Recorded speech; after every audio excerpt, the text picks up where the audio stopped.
2020 have really surpassed expectations. A lot of movies have usually hit expectations and then slowly died out after that. But the same cannot be said about Palm Springs. Palm Springs stars Andy Samberg and Christian Milioti. Now, Andy Samberg is really reestablishing his place in the comedy world, but don't think this movie is just a dumb comedy, because it takes that whole Groundhog Day style and it really goes into the psychological aspect of what it would mean being in a time loop for hundreds of years. In Groundhog Day, it never establishes how long Phil is actually in that time loop. But we get a general idea of how long Niles has been in the time loop in Palm Springs. In one of the scenes, Sarah throws Niles a millionth birthday party, and Niles says, "I'm not really that old. Am I?" So it's a possibility that Niles was in that time loop for over 1 million years. Again, take that scene with a grain of salt as you will, but it truly shows us that this does seem like a cool, sort of fun activity, being in a time loop, doing whatever you want. But you have to understand that you are in there for years and you have no idea how you can get out. The way Phil got out in Groundhog Day was almost pure luck. It took Niles and Sarah hours and hours and hours of quantum research to even get close with a theory on how to get out of the time loop. I mean, I'm pretty sure this movie will go down as one of the great classics of our time. It surpassed my expectations. I was so excited, huge Andy Samberg fan. But this movie shot way past my expectations. It was beautiful. This is a super huge spoiler, so if you have not seen Palm Springs, please go watch it, but if you're not afraid of that, then you can watch past this point.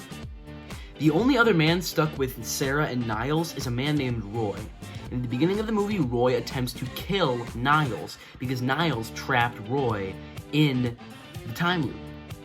But at the end, after Niles and Sarah exit the time loop, Roy is still in the time loop. However, Niles, prior to that, informed Roy how to escape. Now, Roy goes up to Niles in the time loop, but this is not the Niles we see in the movie. Because since Sarah and Niles have already escaped the time loop, this is a brand new Niles. This is Niles before he even got in the time loop. So this proves that the time loop is a separate alternate universe, and this is a brand new Niles. So the movie ends, and then Roy now knows how to escape the time loop and be back with his wife and kids. This movie is a character study. Roy and Niles fight almost the entire movie, and Niles even says, "I've killed myself so many times." He even knows how to guarantee die in a car crash. That's so sad and so terrifying, knowing how to actually guarantee death in a car crash to the point where you would want to die. That's awful. This movie goes in depth to his character and his struggle. And if you have not seen Palm Springs, I would honestly, without a shadow of a doubt, recommend you go watch it. It's on Hulu right now. Get a free trial, get a subscription.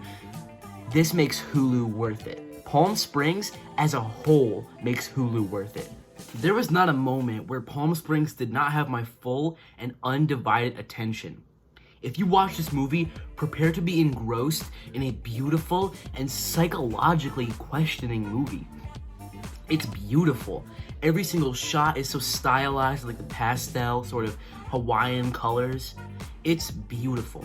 And watching Niles as a character slowly deteriorate throughout the movie, his mental state getting worse and worse as he falls in love, then loses Sarah, it's amazing. Every single day of my life, I wish I could watch Palm Springs. So please, do yourself a favor, go watch Palm Springs on Hulu. It is a fantastic movie, 10 out of 10 in my book, and Rotten Tomatoes would agree.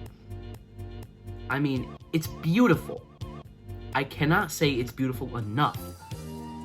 Please go watch it right now. Thank you all so much for watching, and have a good day.